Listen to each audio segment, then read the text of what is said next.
Em junho de 1518, 8 meses após a produção das 95 teses, Lutero tenta demonstrar para o Papa que ele se entende ainda um bom católico.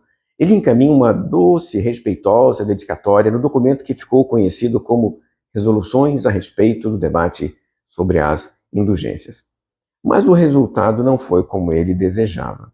A dedicatória de resoluções realmente é doce, mas o texto das resoluções não é nem um pouco. Pois ele, na verdade, é uma ampliação das 95 teses.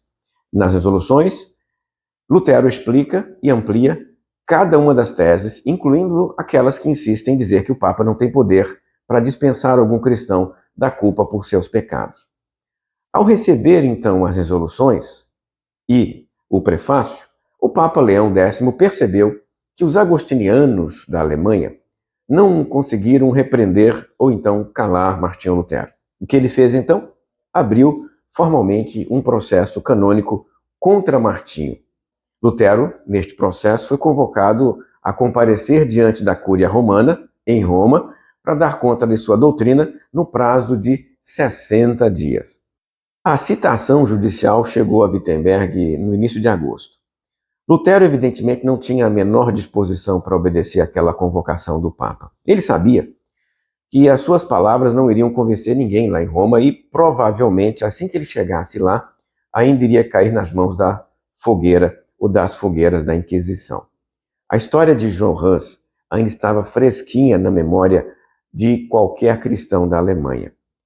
Mas também não era prudente desobedecer um processo canônico abertamente, porque isso iria realmente transformá-lo num herege.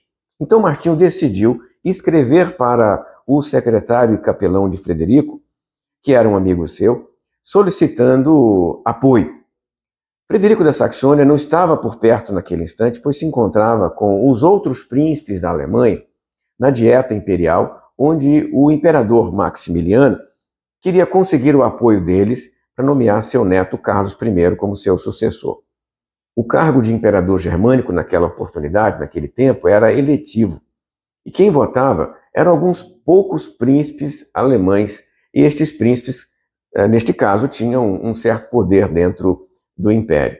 O príncipe da Saxônia, senhor secular de Martinho Lutero, é um destes príncipes eleitores, o que dava a ele enorme prestígio dentro do Ocidente. O legado do Papa na dieta imperial se chamava Tomás de Vio, que era conhecido também como Cajetano. Quando o Cajetano solicitou a Frederico que enviasse Lutero para ser julgado em Roma, Frederico defendeu o seu súdito, dizendo que não era necessário, bastava Lutero ir até ali onde eles estavam e se entrevistar com Cajetano, que, como legado papal, poderia avaliar as doutrinas de Martinho. Ninguém queria contrariar Frederico naquele momento, porque era um momento muito sensível do ponto de vista político. Então o Papa e Cajetano concordaram com o príncipe Frederico. Cajetano entendera que Lutero deveria reconhecer e se retratar de seus erros contra o Papa e a Igreja. Aí sim ele seria admitido de novo na graça do Papa. Mas, se recusasse, não seria perdoado. Como o cardeal prometeu que Lutero poderia regressar para Wittenberg, independente do que acontecesse, Frederico então enviou a ordem para Martinho comparecer diante do legado papal em Augsburgo. Com medo, mas obediente ao seu príncipe, Lutero não teve alternativa. Então ele fez uma viagem que durou 11 dias até Augsburgo para dar satisfação a Cajetano. Ao chegar, foi até a presença do cardeal católico. O encontro aconteceu no dia 12. Lutero entrou, fez gestos respeitosos diante do cardeal. Logo depois, o cardeal gentilmente declarou o que ele esperava de Martinho Lutero. Primeiro, que Lutero se arrependesse sinceramente daquilo que escrevera, se retratando formalmente. 2, que Lutero prometesse não falar aquelas coisas de novo. E 3, que ele se abstivesse de ensinar qualquer doutrina que perturbasse a paz da igreja. A resposta de Lutero foi que ele jamais havia ensinado nada que fosse contrário às doutrinas da igreja romana e pediu ainda que Cajetano indicasse os seus erros. O cardeal, então, apontou para 2 de suas 95 teses. Uma delas, a tese 58, que nega ao Papa o poder de dispor do tesouro espiritual da igreja, E uma outra, a tese número 7, que foi explicada por Martinho Lutero, dizendo que o homem não se justifica pelo sacramento, nem pelas palavras do sacerdote, mas apenas pela fé na palavra de Cristo.